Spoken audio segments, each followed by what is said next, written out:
I still remember the night I first realized something had shifted. It wasn't a grand confession or a scream. It was a single text that felt like a punch in the gut. Not tonight. I'm tired. Don't wait up. Again, for the third week in a row. And there was that strange hesitation in the way she wrote it. That subtle distance I couldn't place at first. At the time, I tried to convince myself it was stress, just a job, nothing personal. But the seed of doubt had been planted. For months, I felt her slipping away, a slow, almost imperceptible drift. I'd call her and she'd miss my calls, offering small excuses. Too busy, headache, a last-minute project. But it wasn't just the phone calls. It was the little things. The way her gaze lingered a fraction too long on her phone, the way she'd laugh at messages she never shared with me, or the sudden defensiveness if I asked a simple question. I started questioning myself. Was I imagining things? Overthinking? Losing her to stress or boredom? Then came the work party, the one she had insisted we both attend. Normally, I'd have shrugged off the small anxiety buzzing in my chest, but something in me had reached a breaking point. Months of rejection had left me raw, fragile, and suspicious. I decided I wouldn't be the one to tiptoe around her boundaries anymore. If she was pulling away, I needed to know why. The night started like any other corporate gathering. The hum of polite chatter, the clinking of glasses, the soft glow of string lights reflecting off the polished floor. She arrived late, dressed in a way that seemed designed to catch attention. Her smile a little too bright, her laughter a little too rehearsed. I watched her from across the room, feeling that familiar twist of unease in my chest. And then I saw him. Or rather, I noticed the way she moved closer to someone else, an older colleague I barely knew, and the way their shoulders brushed, casual but intimate. My stomach dropped, and suddenly the tiny suspicions of months, the missed texts, the late-night calls, the excuses, snapped into a painful clarity. I told myself to calm down. Maybe I was overreacting. But then her phone buzzed in her clutch, and for a fleeting second, I caught the name on the screen. Not a work contact. Not a friend. Him. And the message preview. Can't wait to see you again.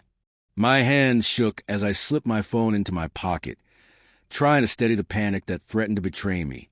I remembered every small instance that had seemed insignificant before. The way she claimed she was running late while I waited at home, the extra care she took with her appearance on certain nights, the faint scent on her scarf that wasn't hers. They all converged into one brutal image. Months of subtle lies, a slow dismantling of trust one hadn't even realized was happening. I considered confronting her then and there, right in front of everyone, but the thought of making a scene, of exposing the raw betrayal in front of colleagues, held me back. Instead, I chose to stand my ground in a quieter way. I stayed calm, smiled when she approached, but I kept my distance. I refused to be swept along by her charm or deflected by excuses. Later that night, as the party wound down and the crowd thinned, I finally cornered her in the quiet of the balcony, the city lights stretching below us like a cold reminder of everything we were losing. "We need to talk," I said, voice steady but low, carrying the weight of months of confusion and hurt. She froze for a moment, the practiced mask faltering. I could see it in her eyes, guilt, fear, maybe even regret. And then it came out in a rush, a confession tangled in justification. "I didn't mean for it to happen," she said.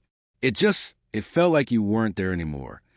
I wanted to scream, to shake her, to demand how long this had been going on, but the words caught in my throat. Instead, I let myself feel the pain, raw and sharp. I thought of every memory now tinged with betrayal. The hugs I thought were genuine, the late-night talks that were really one-sided secrets, the quiet moments that weren't mine to treasure. I whispered, almost to myself, "I tried to be here, and you just pushed me away."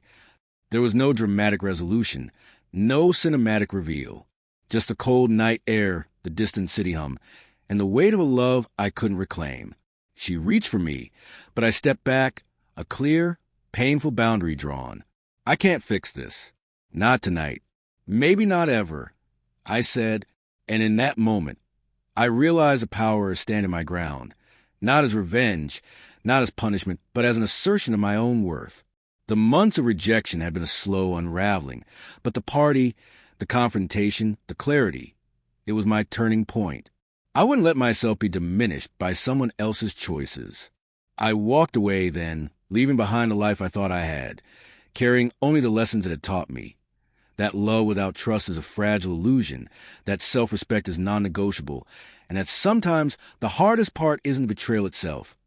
It's accepting that moving on is the only way to survive it.